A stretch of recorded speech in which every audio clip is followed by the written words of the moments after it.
오늘 나간 프린트 좀 풀어보겠습니다, 여러분. 자, 1번 등록에 대한 등록면허세의 납세 의무에 관한 다음의 설명 중 옳은 것을 물어봤죠, 여러분. 자, 요거는 뭐 별표 하나 정도만 표시하면 될 것 같아요, 여러분. 단독 문제로 출제될 가능성은 적고 종합 문제형으로 출제됐을 때를 대비한 거다 이렇게 보시기 바랍니다. 1번 등록을 하는 자란 재산권 기타 권리 설정 변경 또는 소멸에 관한 사항을 공부의 밑줄 등기 또는 등록을 받는 사실상 등기 권리자를 말한다. 맞았죠? 틀렸어요? 뭐가 틀렸죠? 네, 사실상이 틀렸죠. 절대 사실상이 아니라 외관상이 나와야 됩니다. 그랬죠. 2번 등록에는 취득세, 부가 제척기간에 경과한 물건의 등기 등록과 취득가액이 50만 원 이하인, 여기서 취득가액 50만 원 이하인 물건, 밑줄 면세점이죠. 이에 대한 등기 등록을 포함한다, 제외한다. 포함한다. 올해 2018년도 신설된 규정이죠. 네, 일단은 2번은 맞는 말이네요. 답이 될 것 같아요. 3번 저당권의 설정 등기의 등록면허세 납세 의무자는 저당권 설정 의무자인 채무자다. 아니죠. 저당권 설정권자인 채권자이다. 이렇게 바뀌어야 되는 거죠. 자, 그 다음에 4번과 5번 묶으시고요. 요거는 우리 지난번 특강했을 때 나갔던 자료에 나왔죠. 통칙상이죠. 통칙상.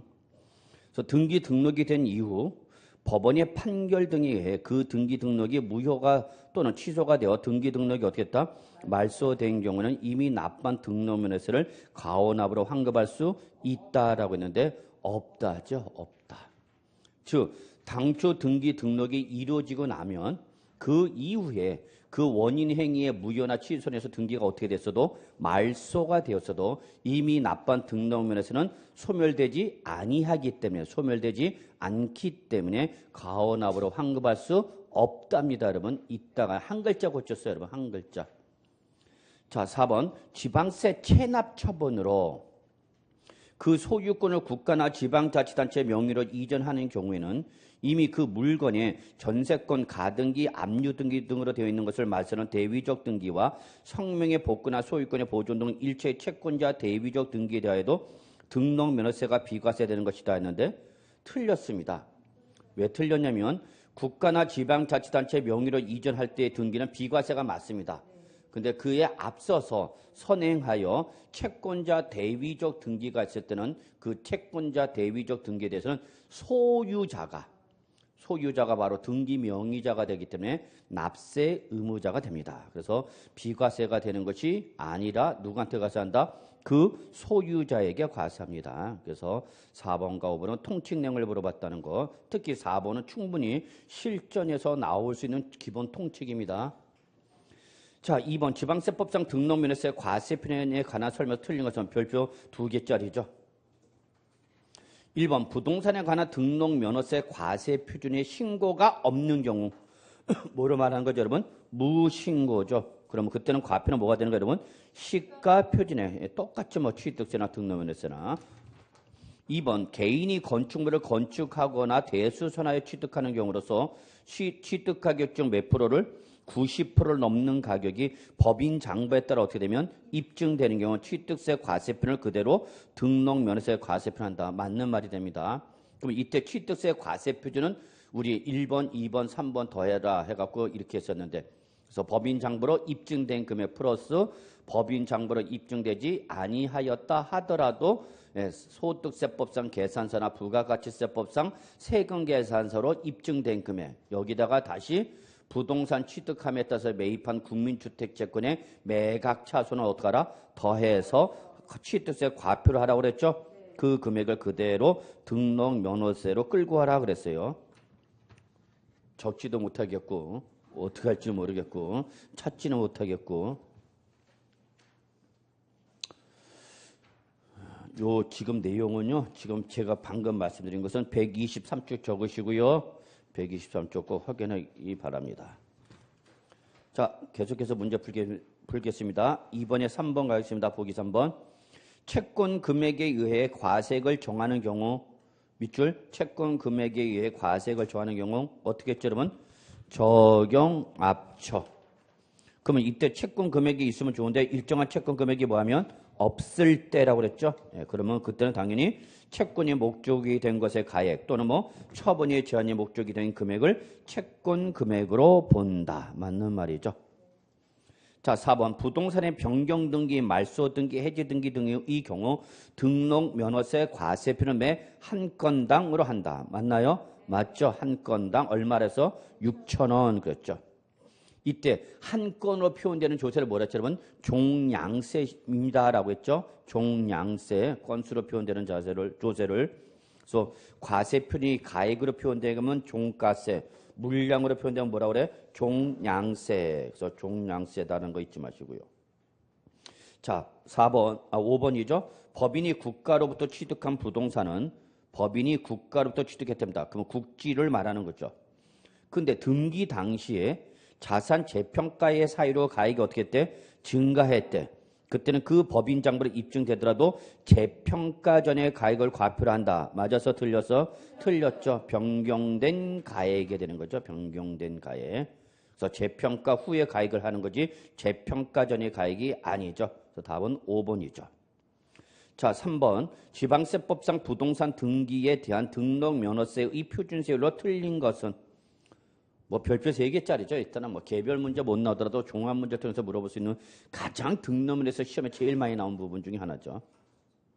자, 1번 전세권이 말소 등기다. 말소 등기니까 한 건당 얼마 여러분? 6,000원이죠. 2번 상속으로 인한 농지의 소유권 이전 등기다. 부동산 가액의 1000분의 8이다. 맞아요? 자, 소유권 등기니까 과표는 무조건 부동산 가액이고요. 상속일 때 취득세 표준세는 몇 프로였죠? 2.8. 여기서 2%를 뺀 몇 프로? 1000분의 8. 맞는 말이죠. 근데 여기 뭐라고 나왔죠? 농지라고 했죠.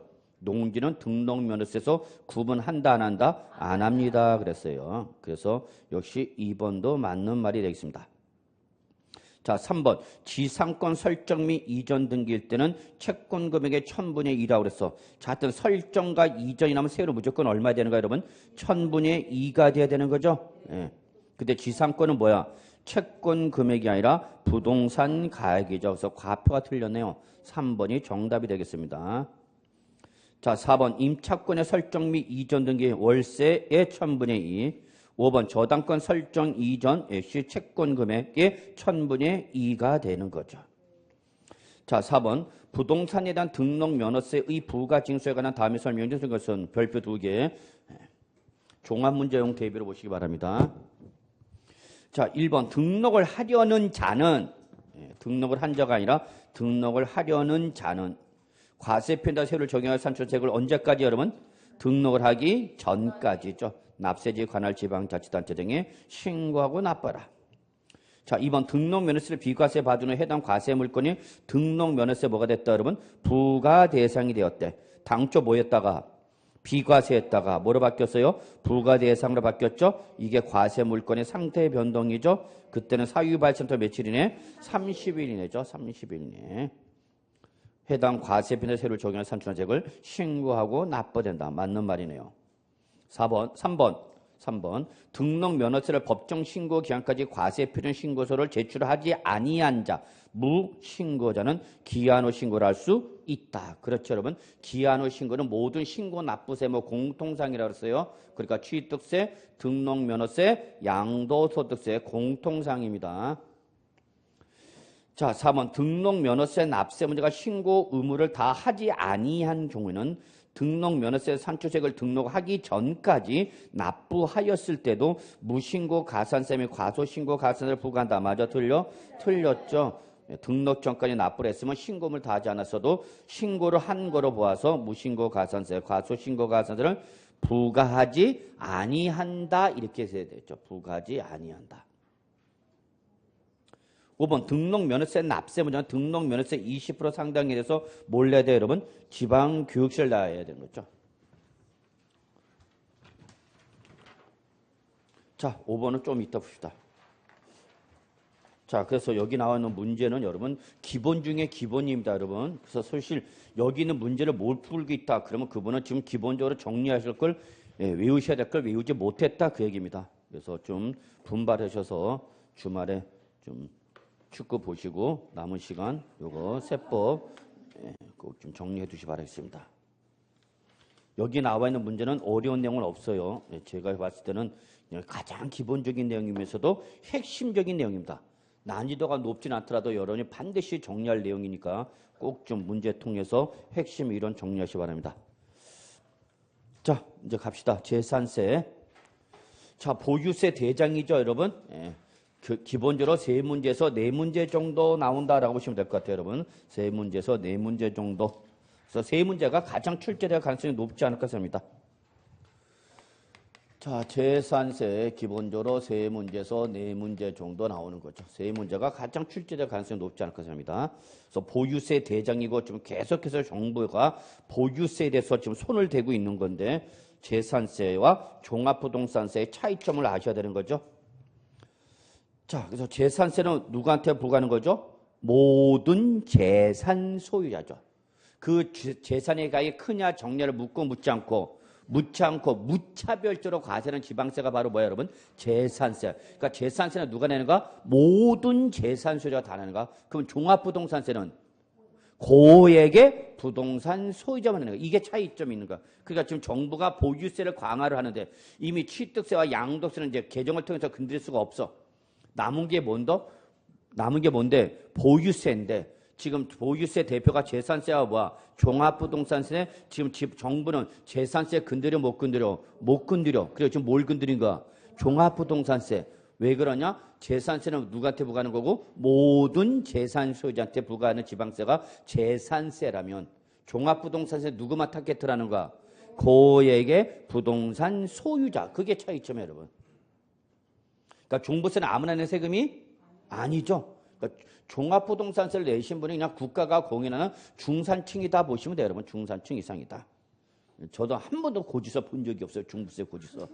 내 인생에서 한번 종합부동산세 고지서 한번 보고 죽어야 될 텐데 없어, 가능성은. 가자, 재산세. 의 보시면 되죠. 자, 토지, 건축물, 주택 밑줄 쫙 치시고, 자, 여기 하나 주의합시다.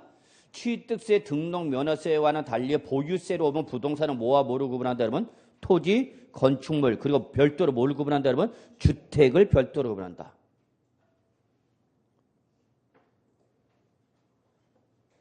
쉬는 시간에 자리 바꾸지 마. 헷갈려, 그러면. 자리 바꾸면 제가 순간적으로 또 갔나? 그래, 이렇게 생각해요.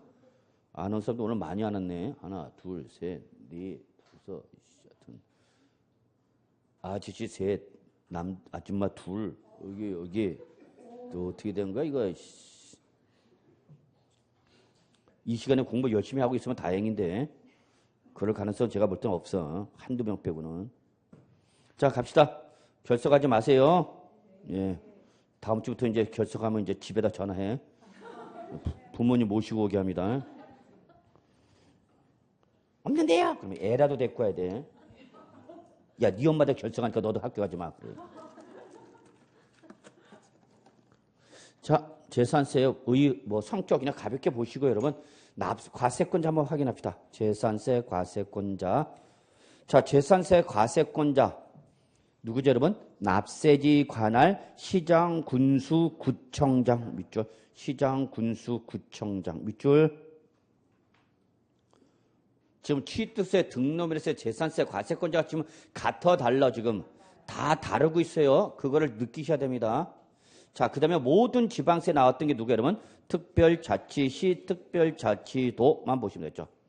근데 여러분 다만 있죠? 단서는 들어가지 말랐어. 예, 왜냐? 요거는 서울특별시 한에서만 적용되는 규정이기 때문에 전국구를 대상으로 시험에는 나올 수가 없는 규정이에요. 자, 납세제 갑시다. 자, 납세제 토지, 건축물, 주택 묶으라고 그랬죠, 여러분? 예, 부동산이고 부동산은 예외 있어 없어? 없어. 어디 여러분 다 무조건 소재지죠. 이렇게 묶어버려야 돼. 부동산은 묻지 마. 무조건 소재지입니다. 그래서 박스 바로 밑에 여러 것에 즉 시군구를 달리하여 여러 것의 토지나 건축물 또는 주택을 소유한 경우에도 소유자 주소지야 소재지야? 예, 소재지라는 거 꼭 기억해 두셔야 돼요. 다시 한번요. 재산세는 어디야? 소재지야. 근데 종합부동산세는 어디야, 여러분? 주소지죠. 이런 거 구분하셔야 됩니다. 자, 그 다음에 선박항공기 잠깐 볼까요, 여러분?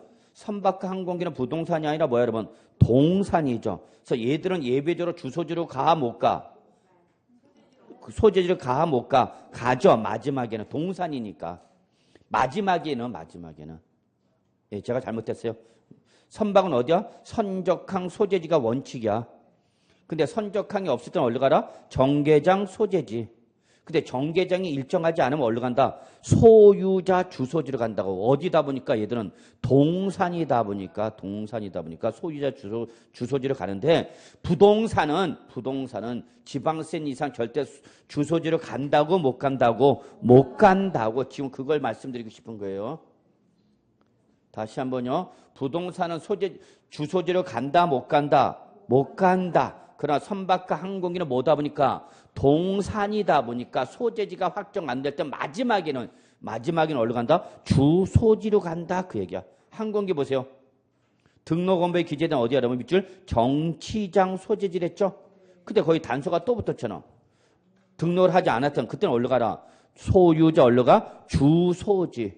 이해하셨나요? 예. 자, 납세 문제 갑시다.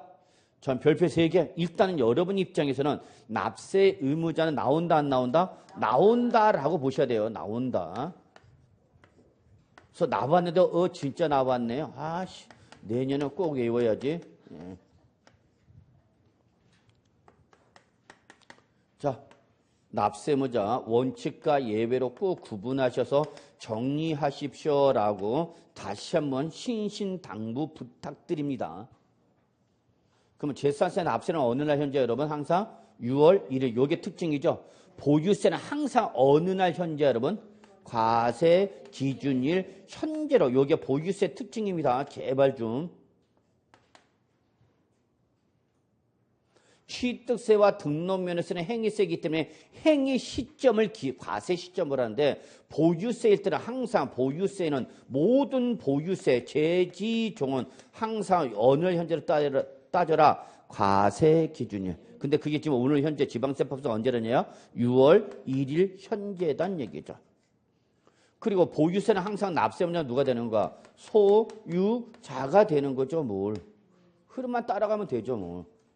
근데 앞에 뭐가 붙으면 상이 붙으면 우리는 다시 무슨 상이 나와야 되는 거예요, 여러분? 사실상이 나와야 되는 거죠. 무슨 과세 원칙? 실질 과세 원칙이죠. 그래서 등록 면허세에서 잠시 안 보였던 다시 실질 과세 원칙이 재산세로 오는 순간 다시 나타나는 거죠. 결국 시험에는 욕을 물어본다고 그랬죠. 그래서 시험에는 6월 1일 현재 사실상 소유자다. 자, 근데 통칙에 요 6월 1일 날에 양도 양수되었다. 즉 6월 1일이 잔금 지급일이었다는 얘기야. 6월 1일이 잔금 지급일이었다. 그럼 6월 1일 날에 소유권을 취득하다 보니까 6월 1일 현재 오전 0시는 누구고? 양도자고. 잔금을 지급할 때 누구야 여러분? 양수자. 그러니까 6월 1일 날이 잔금 지급이면 도자와 수자가 다 얽히는 거죠. 이해하시죠 여러분? 그러면 이 중에서 도자와 수자 중에 누굴 납세의무자 잡아라? 도자, 수자를 잡으라고. 도자는 팔고 떠나갔잖아. 팔고 떠나간 사람은 어떻게 잡냐고. 그러니까 이렇게 6월 1일 날이 잔금 지급을 했을 때 양도자, 양수자 두 명이 다 얽히는데 그러면 도자와 수자 중에서 누굴 납세의무자 잡아라? 사서 들어온 사람 잡으라고. 그래서 여기는 누가 되는 거예요 여러분? 양수자죠. 도대체 제가 지금 얘기하는 게 무슨 소리인지 모르겠다라고 표정을 짓고 계신 분이 계신데 그건 둘 중에 하나가 잘못한 거야. 제가 잘못했거나 그분이 잘못했거나. 뭘 잘못했냐는 나도 모르겠어. 아니 6월 1일 날이 뭐였다고? 잔금 지급을 했다고. 그럼 6월 1일 날에 소유권을 취득한 사람이 소유자가 납세 문제인데 지금 도자도 있고 수자도 얽히더란 얘기야. 그럼 도자와 수자 중에서 누굴 잡으라고? 수자 잡으라고. 이해하셨죠? 무슨 소리인지 모르겠다. 나는 그러면 그냥 어쩔 수 없어. 그냥 외워. 그냥. 너무 그렇게 이해가 안 되면 여러분 이해 안 되는 거 스트레스 받지 마시고. 아니 몰라. 그냥 누구 돼? 수자 돼. 그냥 그렇게 하는 것도 나쁜 건 아니야 여러분. 또 하다 보면 그게 또 맨 처음에 몰랐던 게 이해도 돼요. 그러니까 걱정하지 마시고요. 자, 그 다음에 여러분 어디로 가느냐. 다음 페이지 갑시다. 200조. 1, 2, 3 나와 있죠. 중요도를 따진다면 역수냐. 3번, 2번, 1번 이렇게 역순이야. 역시 요 1, 2, 3 중에서 제일 시험에 많이 나온 거 몇 번이냐? 3번이 제일 많이 나왔어. 3번부터 확인합시다. 신탁법에 따라서 지금 누구 명의로 되어 있대 여러분? 수탁자 명의로 등기 등록된 신탁 재산에서 위탁자별로 구분된 재산에 대해서는 위탁자와 수탁자 둘 중에 누굴 잡아라? 수탁자. 이자가 지금 등기 명의자로 되어 있어. 다만 이 수탁자는 사실상 소유자, 형식상 소유자. 형식상 소유자지만 그 원래는 누굴 잡아야 돼? 실질과세 원칙에 따르면 위탁자를 잡아야 되겠죠. 근데 위탁자를 잡는 게 행정 업무상 곤란하다. 매우 어렵다는 얘기야. 왜? 일일이 다 잡으러 대다니까 누군지를. 그래서 몰라. 에이, 일단 누구한테 잡겠다? 수탁자한테 잡겠다는 얘기야. 그건 행정 편의입니다. 이거는. 실질과세 원칙에 따르면 누굴 잡아야 되는데 사실상 소유는 위탁자를 잡아요. 그래서 예전에는 위탁자가 납세의무자였어. 위탁자가. 그래서 시험에 그렇게 잘 나왔어. 위탁자냐 수탁자냐. 근데 행정 업무상 수많은 신탁 재산을 일일이 과세관청이 위탁자를 잡으러 다니까 너무나 힘들어. 행정 업무가 너무 과다해져. 그래서 모르겠어. 일단은 누굴 잡겠다? 수탁자를 잡겠다는 얘기죠. 잡으셨죠, 여러분? 누굴 잡아야 돼? 수탁자. 근데 이미 이게는 시험에 몇 번씩 나왔어. 제가 출전 들어가도 이걸 답을 하기는 너무나 부담스러워. 이미 노출되어 있는 문제니까. 그러면 그에 대응돼서 물어볼 수 있는 게 그 다음에 나눈 문구랬죠, 여러분. 이 경우 위탁자별로 구분된 재산에 대한 납세 의무자는 자 동그라미 시뻘겋게 칠했죠. 뭐로 보라? 각각 다른. 왜? 위탁자가 한두 명이 아니죠, 여러분. 수많은 고객으로 구성되는 신탁 재산은 누가 내지만 재산세는 수탁자가 내지만 각각 위탁자와 다른 재산세에 대한 납세는 각각 다른 사람이다. 동일한 사람이다. 다른 사람이다. 그 얘기야, 여러분. 그래서 각각 다른. 여기다 시뻘 동그라미 쳤어요. 그럼 요걸 출전에 살짝 뭐로 바꾼다고 여러분? 동일한 이렇게 말을 바꿀 수 있으니까 그거 시뻘겋게 눈 뜨고 쳐다보라고요. 그래서 여러분 거기 통칙에 나와 있죠. 통칙 2번 잠깐 보세요. 통칙 2번. 과세기준제 사실상 소유자를 판단해서 과세기준제 재산세 과세 대상 물건의 소유권이 어떻게 됐다면 양도 양수되었다면 즉 6월 1일이 뭐였다는 얘기야 여러분? 잔금 지급일이었다. 지금 그 얘기야. 결론 도자 잡아 수자 잡아? 수자 잡아라 합니다. 수자. 보시고요. 자 2번으로 갑니다. 위쪽. 2번도 중요하다고 그랬죠? 자 주택의 건물과 부속 토지 소유자가 어떻대? 다르대. 그럼 주택분 재산세는 몇 개 나온다고 그랬죠, 여러분? 하나. 주택분 재산세는 건물과 토지를 통합하고 구분하고 통합해서 주택분 재산세는 몇 개 나와? 하나. 그런데 지금 문제는 여기 건물과 토지 소유자가 같대 다르대? 다르대. 그러니까 사람은 몇 명이라는 얘기야? 2명. 재산세는 몇 개 나오는데? 하나. 그럼 그 하나 나온 주택분 재산세 산출세액을 주택분 산출세액을 어떻게 하라고? 건축물과 토지의 뭘로? 동그라미 시가 표준의 비율로. 요거를 여러분 최근에 살짝 바꿨어. 출전이 면적 비율로 이렇게 말을 바꿨어. 이런 게 고사장에서 보여야 되는 게 바뀐 게. 자 면적 비율이 아니라 뭐야 여러분? 시가 표준의 비율로 어떻게 해서 안분 계산한 부분에서 누구를 동그라미 그 구분 소유자를 각각 납세 의무자로 하라 그 얘기죠. 자 위로 올라갑시다. 마지막 1번 무슨 재산이면? 공동소유 재산이죠. 그래서 재산은 몇 개인데 하나인데 사람이 몇 명이라는 얘기야? 2명이다 그 얘기죠. 뭐. 그럼 그때는 그 뭐에 대해서? 지분. 항상 공유 재산은 뭐가 나와야 돼? 지분이죠. 지분. 그래서 지분에 해당하는 부분에 대해서 누구를? 그 지분권자. 그 지분권자를 누구를 말하는가? 공동소유자죠. 그래서 공동소유는 전액에 대해서 납세를 부담하는가? 자기 지분에 대해서만 납세를 부담하는가? 자기 지분에 대해서만. 근데 가로 열고 지분의 표시가 없을 때는 어떻게 할 거냐? 그러면 우리는 세법은 여러분 무조건 뭐로 본다? 균등으로 무조건 의지해버립니다. 이거 고친 적도 있어 최근에. 워낙 납세 문제 시험에 제일 많이 나와서 재산세에서 제일 많이 나온 부분이다 보니까 새로운 문제 만들기가 쉽지가 않습니다. 자 양가로 아니 2번 예외 나 의자 납세입니다. 전통적인 출제 대상이죠. 자 이제 뭐 우리 보면 되죠. 1번 여기는 조건을 잘 버렸어요 여러분. 의제 납세는 꼭 뭘 잘 보시라고요? 조건을 잡으셔야 돼. 첫째, 양가를 본 공부상의 소유자가 매매 등의 사유로 소유권이 어떻게 됐대? 어떻게 됐대? 소유권이 변동되었다라고 제시됐죠? 근데 그에 따른 뭐가 되지 않았다 해서 여러분 전제 조건이 등기가 되어 있지 않다고 그랬죠? 그러면 이때 등기가 되지 않았을 때 며칠까지? 6월 10일까지 반드시 뭐 하라고 했어? 신고하라고 그랬죠? 근데 그 신고를 했대 안 했대? 안 했대. 써져 있잖아. 거기 신고를 하지 아니하여 사실상의 소리를 안돼 모른대. 모른대. 그럼 어쩔 수 없죠 뭐. 원래 우리 누굴 잡아야 되는데? 사실상을 잡으면 돼. 지금 사실상을 안돼 모른대. 모른대. 그럼 어디로 가라고 여러분? 공부상으로 가라고요. 그럼 신고를 위에다 했으면 어떡하냐 그 얘기죠. 그러면 그때는 누구라는가? 사실상 소유자죠. 그러니까 요거는 바로 요 규정을 말한다 그랬죠, 여러분? 매매 등을 해서 소유권이 어떻게 됐어? 소유권이 어떻게 됐어? 변동됐다고. 매도자로부터 매수자한테 넘어갔다고. 그래서 갑이 을한테 팔았단 말이야.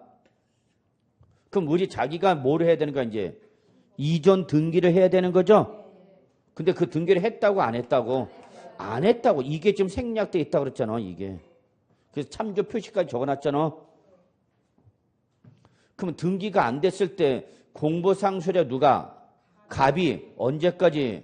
6월 10일까지 이게 내게 아니라 누구 거다고? 을 거라고 뭐 하라고? 사실상의 소유를 신고를 하라고 그랬죠? 근데 그걸 신고를 했대 안 했대? 쓰는 거 아니야? 이거 보아 그냥. 신고를 안 했다라고 조건이 제시가 됐으니까 그럼 결론 신고를 하지 않아서 거기 써져 있잖아. 뭐라고? 사실상의 소유를 안돼 모른대. 모른다. 원래 누굴 잡아야 되는데 사실상의 소유를 잡은데 안돼 모른대. 모른대. 그럼 그때 어디로 가라가 어쩔 수 없죠. 뭐 공부상 소유자로 잡아라. 그 얘기죠 여러분. 그런데 요즘은 책대로 안 나온다고 그랬죠. 책대로 안 나와. 출전이 중간에 조건을 어떻게 한다고? 바꾼다고. 그래서 우리 책이나 규정에는 뭐 하지 않았을 텐데 신고를 하지 않았다 그러는데 출전이 바꾼다고 중간 슬쩍 신고를 했대. 그럼 신고를 했으니까 과세관청이 알아 몰라? 알죠. 그럼 그때는 누가 하는가? 사실상 소유자죠. 그러니까 여러분은 지금 외우실 때 뭐를 보고 확인하셔야 되는가? 조건을 봐야죠. 조건 보고 출전이 어떤 조건을 제시가 됐느냐에 따라서 사실상이나 공보상 요거 구분하라는 얘기죠. 이해하셨죠? 그래서 사실상으로 갈지 공보상으로 갈지 뭐를 보시라고요, 여러분? 신고 여부를 보시라고요. 됐나요, 여러분? 여기까지? 예. 자, 2번. 상속이 개시가 됐답니다. 근데 그에 따라서 뭐가 안 됐대, 여러분? 등기가 이행 안 됐대. 등기가 됐으면 뭐야, 그러면?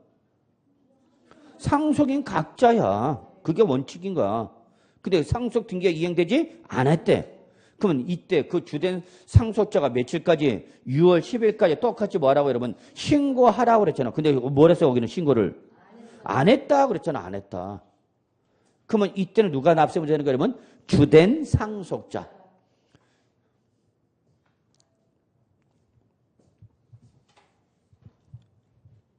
자, 여기는 지금 매매로 소유권이 바뀐 거죠? 여기 지금은 뭐로 바뀐 거죠, 여러분? 상속이야, 상속. 돌아가셨다고. 그럼 그에 따라서 뭐가 이루어졌어야 되는 건데 상속 등기가 이루어져서 문제가 없죠? 어느 날 현재, 여러분? 6월 1일 현재죠. 근데 지금 등기가 됐대, 안 됐대? 안 됐대. 똑같이 지금 여기 1번과 2번은 다 뭐가 안 됐다는 게 공통점이야. 등기가 안 됐다는 얘기야. 소유권은 어떻게 했는데?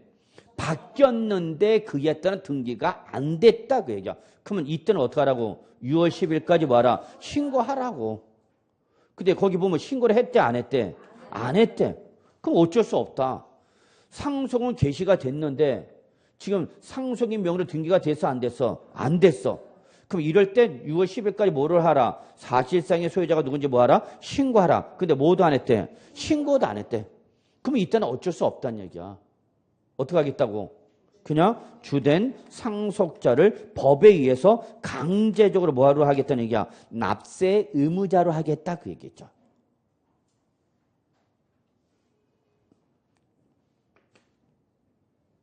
이해되시는 거죠, 여러분? 예. 여기서 주된 상속자 누구를 말한다고 했죠, 여러분? 첫째, 상속 지분이 가장 큰 자, 가장 높은 자. 근데 상속 지분이 가장 높은 자가 큰 사람이 두 사람이다. 그러면 그 중에서 어떤 거? 나이가 가장 많은 사람 뭘로 잡는가, 여러분? 주된 상속자로 잡고 그 사람이 뭐 내라는 얘기야? 재산세 내세요, 그 얘기죠. 이해되시나요? 네. 근데 만약에 등기가 여기 신고를 안 했을 때 주된 상속자인데 출전은 이걸 바꾼다고 뭐라요? 신고를 했대. 신고를 하지 않았을 때 누군데? 주된 상속자는 조건 바꿨잖아. 그럼 이때 누구로 가는 거야 다시? 사실상 소유자로 가는 거죠. 왜? 신고를 했으니까. 그럼 지금 사실상으로 갈 거냐 주된 상속자 갈 거냐 뭘 보고 판단하셔야 되는 거예요? 그쵸. 이걸 봐야죠. 이거를. 이해하신 거죠? 자, 그 다음에 양가로 3번 갑시다. 공보상에 누구 명의로 되어 있어요, 여러분? 개인 명의. 근데 사실은 누구 거대, 여러분? 책을 보세요, 책을. 공보상의 개인 명의인데 사실은 종중 거대.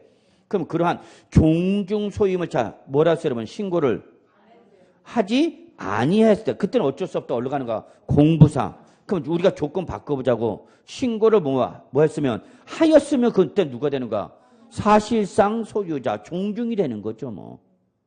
역시 뭐 보고 판단해야 되는 거, 여러분? 신고 여부죠. 그래서 여러분, 양가로 1, 2, 3은, 예, 신고 여부를 반드시 확인하셔야 됩니다. 지금 그걸 얘기하고 싶은 거예요.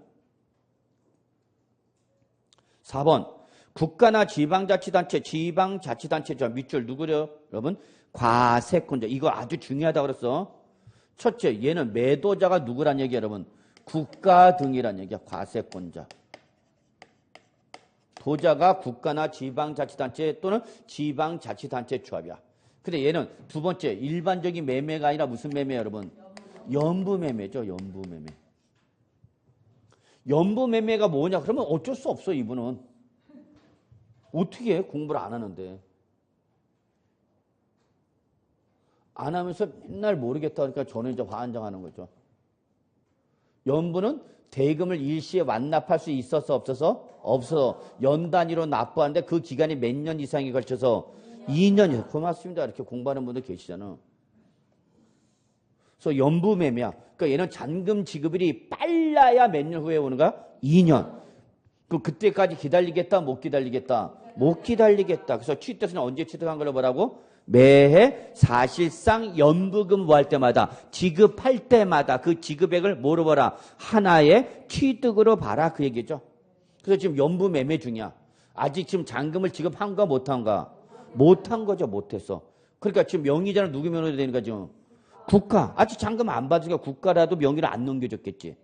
근데 문제는 사용권이 부여돼서 왜 기간이 너무 길다 보니까 매수 계약자한테 사용할 수 있는 권리를 뭐 해서 부여한 거죠. 근데 그때 부여할 때 대가를 받고 안 받고 안 받고 무슨 무상 사용권이죠. 그럼 요 조건 몇 가지가 충족되면 세 가지가 모두 충족되면 비록 즉 등기부에는 누구 명으로 되어 있지만 국가 등의 명으로 했지만 이때는 비과세를 적용하고 적용하지 않고 과세를 하는데 이때는 누구한테 과세하겠다는 얘기야? 지금 무상으로 사용권을 부여받은 누구한테? 매수계약자한테 과세하겠다. 매수계약자, 네가 아직 명의를 받았지만 못 받았지만 이걸 대가를 지금 지급하고 안 하고 뭐 하고 있으니까 사용하고 있으니까 뭐는 내라 네가. 재산세는 네가 내라 그 얘기죠. 근데 이걸 시험에서는 매수계약자 살짝 뭐로 바꿨어요? 매도계약자로 바꿨어요. 한 글자 고쳐. 똑같이 가다가 딱 한 글자 바꿨네요. 매수계약자인데 이걸 매도계약자로 나왔어요. 그럼 이건 이미 노출됐어 안 됐어? 됐어. 그럼 출전 이걸 또 내 못 내? 못 내죠. 왜? 나왔으니까 이미 시험에. 여러분 같으면 또 내겠냐고. 똑같은 문제를. 못 내겠죠? 그러면 바꿔야죠, 조건을. 이제 바꿀 수 있는 게 뭐란 얘기예요, 여러분? 유상도 바꿀 수 있지만 매도자를 누구로? 일반 법인으로 살짝 바꿀 수 있죠. 그러면 그때는 이 조건은 충족한가 못한가? 못한 거죠. 그래서 만약에 매도자가 국가가 아니라 누구면 일반 법인이면 그냥 일반 법인이 뭐가 되는가 무조건 납세 의무자가 되는 거예요, 여러분. 요게 또 우리 통축에도 나와 있는 거고요. 그래서 제가 볼 때는 출제는 또 근일이라면 요것밖에 없지 않을까 생각합니다. 물론 사용권이 뭐가 됐다면 무상이 아니라 뭐 유상. 그럼 이때는 누가 되는가? 매도자인 국가 등이 납세의무자 되는 거죠. 이해되셨어요, 여러분? 자, 근데 요즘은 201조 맨 위에 가봅시다. 맨 위에 이게 하나 또 최근에 시험에 한번 나온 적이 있네요. 밑줄. 국가나 지방자치단체, 지방자치단체 조합이 뭘 받아서 선수금을 받아서 조성하는 매매용 토지로서 사실상 조성이 완료된 토지의 사용권을 무상으로 받은 자가 있다면 그 자를 뭐로 봐서 매수 계약지로 봐서 네가 뭐 내라? 재산세 내라. 그냥 딱 한 번 나왔어. 딱 한 번 요 규정은. 그래서 눈여겨보시고요. 근데 한 번 출제가 되면 그 위에 자꾸 또 나오는 경향이 없지 않아 있긴 있어요. 그래서 한번 본 거고요. 자, 양가로 5번. 도시개발법에 따라 시행하는 환지 방식에 의한 도시개발사업 밑줄 하나. 도시개발사업 밑줄 하나. 또는 도시 및 주거환경정비법상 주택 재개발사업. 여기 밑줄 재개발사업. 공부를 하신 분은 알겠지만 우리 도시 및 주거환경정비법이 개정이 되면서 사업이 통폐합 정리됐죠. 세 가지 사업으로 구분됐죠. 자, 그런데 이제 그 공법상의 개정이 우리 세법에 즉각적으로 반영이 안 돼 있어. 왜냐면 세법은 거의 1년에 한 번 고쳐. 왜?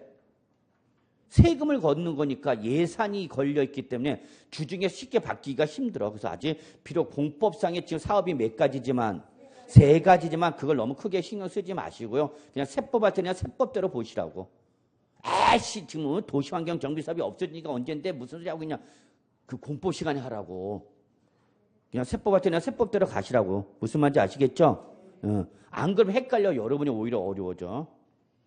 그래서 이렇게 결론. 이 양가로 5번의 결론은 뭐랬죠, 여러분? 밑줄 채비지 또는 보류지가 결론이야. 이게 주어야. 앞에 건 다 채비지 보류지를 수식하는 용어들이야. 출전에 그걸 고치지 않아. 그래서 결론. 이 토지가 뭐면 채비지이거나 뭐일 때 보류지일 때 6월 1일 현재 이가 채비지 또는 보류지이 돼. 그러면 그때는 누굴 잡겠다 그러면 사업시행자를 바꾸게 돼. 사업시행자. 요거를 여러분 시험에 어떻게 나왔냐면 종전토지서 이렇게 말을 바꾼 적이 있어. 출제위원이. 스킬. 자, 그 다음에 3번. 소유권 규속이 불분명한 경우 있죠, 여러분? 예. 자, 여기 양가를 봅시다. 재산세 과세 기준 현재 밑줄. 소유권의 귀속이 분명하지 아니하여. 자, 이게 포인트 여러분.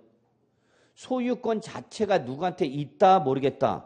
모르겠어. 그래서 사실상의 소유를 확인할 수 있대 없대. 거기 써져 있잖아. 써져 있느라고 보라고. 그래서 소유권 자체가 누구한테 있는지 몰라서 사실상의 소유를 확인할 수 있대 없대. 없대. 그럼 동그라미 누구를 잡으라 했더니 여러분 사용자. 시뻘겋게 잡았죠. 사용자.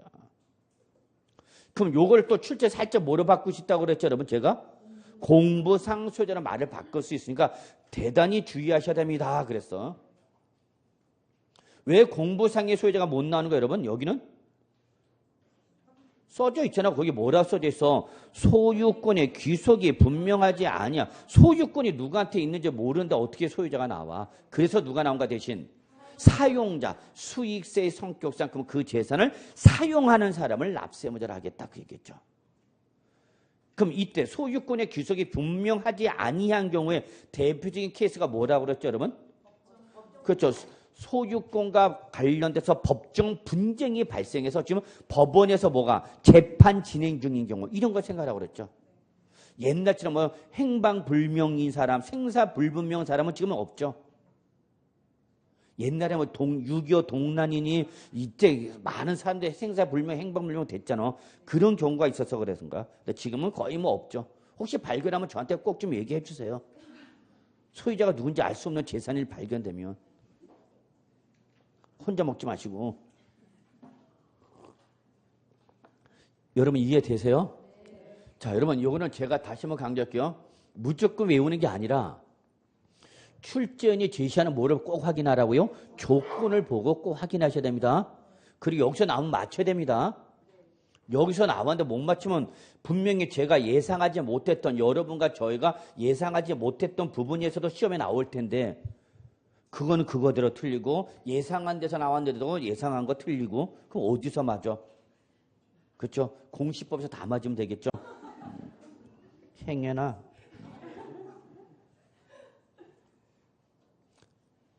자, 과세 물건 갑시다. 재산세는 토지, 건축물, 주택, 밑줄 쫙 뭐라고 써요, 여러분? 부동산. 그 다음에 밑줄 항공기와 선박. 요건 뭐죠, 여러분? 기타. 야, 이게 예전에 한번 재산세 과세 대상 물어봤는데, 자, 여러분 뭐 토지 한마디로 말해서 취득세 과세 대상인 토지가 다 재산세 과세 대상인 거예요. 다음 페이지 건축물 보세요. 역시 재산세 과세 대상 건축물 뭘로 말하는 거예요, 여러분? 취득세 과세 대상 건축물로 말하는 거죠. 근데 주택을 좀 잘 보셔야 돼요. 그럼 재산세 과세 대상인 주택은 뭐를 말하냐 그입니다. 취득세는 주택을 별도로 구분해서 안 했어. 안 했죠. 어디에 포함해버렸죠? 건축물의 범위에 포함시켰죠. 근데 재산세 하면 건축물에서 뭐가 뛰쳐나왔어요, 여러분? 주택. 그럼 이때 재산세 과세 대상이 되는 주택은 뭐냐 그 얘기입니다. 거기 써져 있는 여러분 밑줄 쳐져 있죠, 여러분? 뭐 주택법 제2조 2도에서 말하는 주택을 말한다. 근데 문제는 주택법 2조 1호가 뭔지를 몰라. 그렇게 공법 시간에 주택법을 했건만. 그래서 제가 책에다 써놨죠. 밑에다가 하도 모른다고 그래갖고 맨날 안 배웠대. 그래서 주택법 제2조에서 말한 주택이 나와 있죠. 자, 뭐라 됐어요, 여러분? 세대의 세대원이 장기간 뭐 독립된 주거 생활을 영위할 수 있는 건축. 여기 밑줄 주거 생활을 영위할 수 있는 구조로 된 건축물의 전부 또는 뭐와 일부와 뭐를 포함하며 부속 토지를 포함하며 이때에 이 주택은 크게 다시 건축법상 뭐와 뭐로 구분해? 단독주택과 공동주택이죠. 그래서 한마디로 말해서 주거 생활을 영위할 수 있는 구조로 되어 있으면 다 뭐로 보는 거예요, 여러분? 주택으로 보는 거죠. 그래서 여러분 저는 이걸 강조 싶은 거죠. 즉 취득세에서 표준세율 대상이었던 일반 주택은 물론이지만 취득세에서 사치성 재산을 보았던 뭐 여러분 고급 주택가 모두 별장도 무슨 생활을 영위했으면 주거 생활을 영위했으면 우리 뭐로 보는가? 주택으로 보는 거죠. 그래서 여기 대해서 뭘로 떼는 거 여러분? 주택분 재산세로 계산했죠. 이때 거기 주택에는 뭐를 포함한다 해서 여러분? 부속 토지를 포함한다라고 돼 있죠. 응? 거기 책에 써있잖아. 주거 생활을 영위할 수 있는 구조로 되는 건축물의 전부 또는 일부와 그 뭐를 말하며 부속 토지를 말하며. 그래서 항상 여러분 주택분 재산세는 주택 건물은 물론 뭐까지 포함하는 개념이다. 토지까지 포함해서 주택분 재산세 몇 개 나온다고? 하나 나온다고. 하나.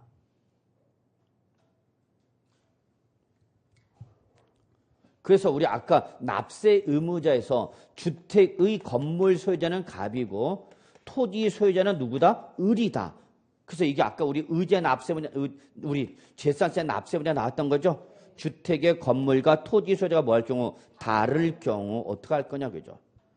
근데 다르냐? 두 사람이냐 한 사람이냐 관계이시 없이 주택분 재산세는 몇 개 나오는가? 하나 나옵니다. 그렇죠? 그래서 주택분 재산세는 하나 나왔는데 무슨 과세해야 됩니까? 건물과 토지를 일괄 과세입니까? 주택분 재산세 몇 개 나온다고 여러분? 하나. 근데 지금 사람은 몇 명이야? 2명이다냐. 그럼 이걸 나눠줘야 돼? 안 나눠줘야 돼? 아, 나눠줘야 될 거 아니야. 갑은 뭐에 대해서만 내라고 그러고 건물분만, 을은 토지분만 내라고 그래야 될 거 아니야. 그럼 요때 요 주택분 재산세를 어떻게 나눠줄 거냐 그 얘기죠. 그럼 어떻게 나누겠어? 건축물의 시가 표준액과 그 다음에 뭐 토지 시가 표준액 뭘로? 비율로. 그러면 이때 토지와 건축물 시가 표준액을 더한 금액에서 건축물 시가 표준액이 차지하는 비중만큼은 누구한테 때리면 되고 누구한테 때리라고? 갑.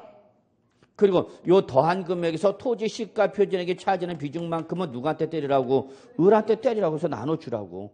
뭘 갖고 나눠주라고? 건축물과 토지의 시가 표준액 비율로 나눠주라 그 얘기죠. 이해되셨나요 여러분? 예. 자, 주택분 재산세가 100만 원이 나왔는데 건물은 누가 소유하고 있고? 갑이. 토지는 을이 소유하고 있다는 얘기야. 그럼 이 100만 원을 나눠줘야 돼, 안 나눠줘야 돼? 나눠줘야 되죠. 그럼 이때 나눠줘야 돼. 건축물 시가편의가 얼마고? 2억 원이고 토지 시가편의가 얼마다? 3억 원이다. 그럼 이 비율로 나눠주라고. 그럼 합은 얼마고? 5억 원에서 건축물 시가편의 차지하는 비중은 얼마야? 그러니까 5억 원에서 2억이 차지하는 비중은 몇 프로야? 40%. 그러면 100만 원에 40%는 누구한테 때리라고? 갑한테 때리라고. 그럼 5억 원에서 토지 시가편의 3억 원 차지하는 비중은 몇 프로야?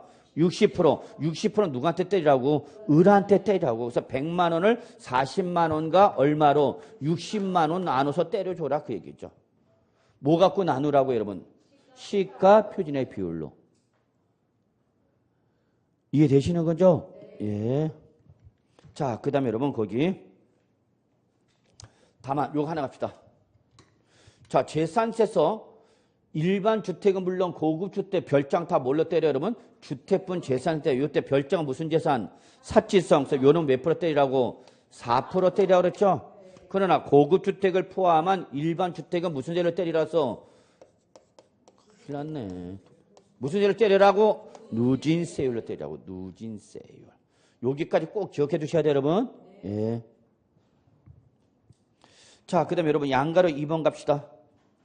자, 양가로 2번 별표 2개, 여기 한동이 더 중요하죠. 자, 요거 양가로 2번은 뭐랬죠, 여러분? 겸용주택의 판정이라고 그랬죠, 여러분? 예, 겸용주택.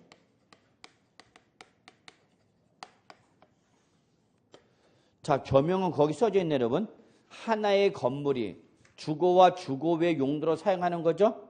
자, 근데 이때 시험에 나오면 뭘 보랬죠, 여러분? 한 동으로 나오는지, 뭐로 나오는지, 한 구로 나오는지, 요거를 꼭 확인하셔야 됩니다라고 했죠?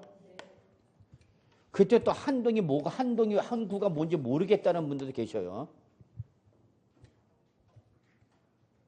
아니, 건물 자체 하나가 한 동이고, 그 나누어진 구획된 부분이 뭐고, 여러분? 한 구가 되는 거죠. 뭘 모르겠다고 그러는지.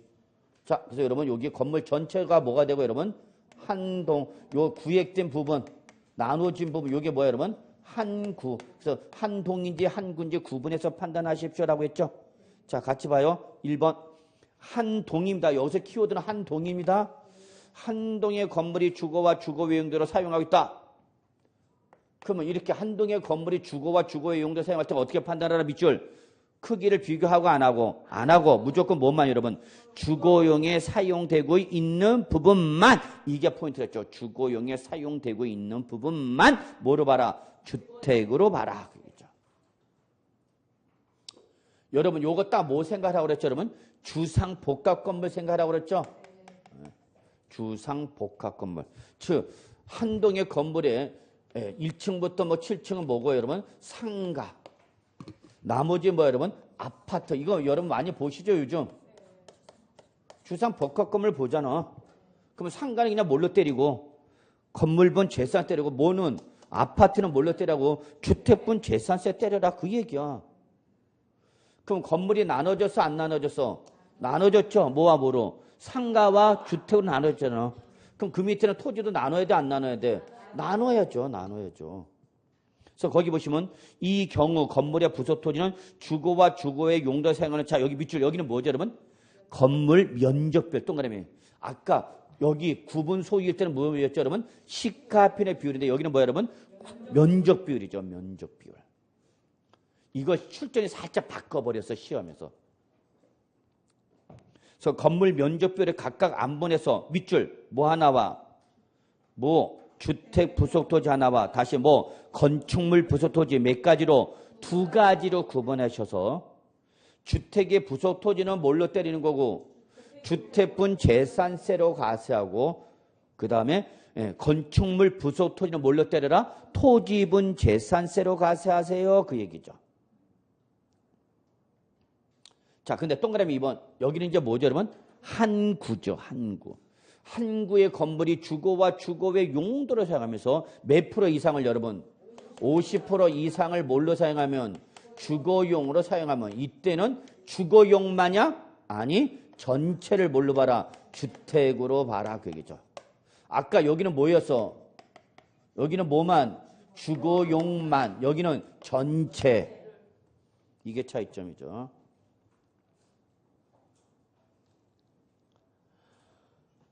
자, 그 다음에 여러분, 주택의 부소토지. 자, 항상 지방세법에서 여러분, 부소토지 판정은 단순해. 경계가 분명하면 그 경계 내 토지. 경계가 분명하지 않으면 무조건 매요. 바닥 면적의 몇 배, 여러분? 10배. 예. 밑줄 바닥 면적의 10배. 그래서 요거는 여러분, 취득세에서 별장, 고급 오락장, 고급 주택 부속 토지 판정과 똑같죠. 무조건 건축물 바닥 면적 몇 배 곱하라고 여러분? 10배를 곱하는 건 여기서는 물론이고 재산세는 물론 어디도 똑같다 여러분. 취득세에서 별장이나 고급 오락장이나 주택, 고급 주택 판정할 때도 똑같다고. 그냥 몇 배? 10배. 예. 자, 그 다음에 여러분 양가로 4번 봅시다. 양가로 4번. 자, 양가로 4번의 밑줄 주어가 뭐예요 여러분? 다가구 주택이죠. 밑줄 다가구 주택. 다가구 주택은 1가구가 독립하여 구분 사용할 수 있도록 분리된 부분을 뭐로 봐라? 매 한 구의 주택으로 봐라. 요거 무슨 주택이죠 여러분? 다가구 주택. 여러분 다가구 주택은 건축법상 뭘로 보죠? 단독 주택으로 보죠. 그러면 1주택으로 보라는 얘기죠. 근데 재산세를 때릴 때는 요 각각 분리된 부분을 뭐로 보라? 하나의 주택으로서 따로 가세하라 그 얘기야. 구분해서 가세하라. 그러니까 몇 개의 주택으로 보라는 얘기야? 5개 주택 나눠서 계산하라는 얘기야. 왜? 요게 다가구가 아니라 만약에 한층 더 올라가면 뭐가 되죠? 이번에는 다세대가 되죠. 다세대가 되면 이제 단독주택이 아니라 뭐야 여러분? 공동주택이죠. 어? 그럼 공동주택이니까 소유권 각자 하나, 둘, 셋, 넷, 5, 6개가 되는 거죠. 주택이. 이해하세요? 다세대면 몇 개 주택이래? 6개. 근데 한 층이 없어졌어. 그럼 이제 다세대가 아니라 뭐야? 그럼 이걸 하나로 보면 돼? 안 돼? 하나로 보지 말고 이때도 역시 각각 분리된 부분을 하나하나의 주택으로 봐서 계산하라 그 얘기야. 이해하셨나요? 네. 일단 여기까지 합시다. 좀 쉬죠.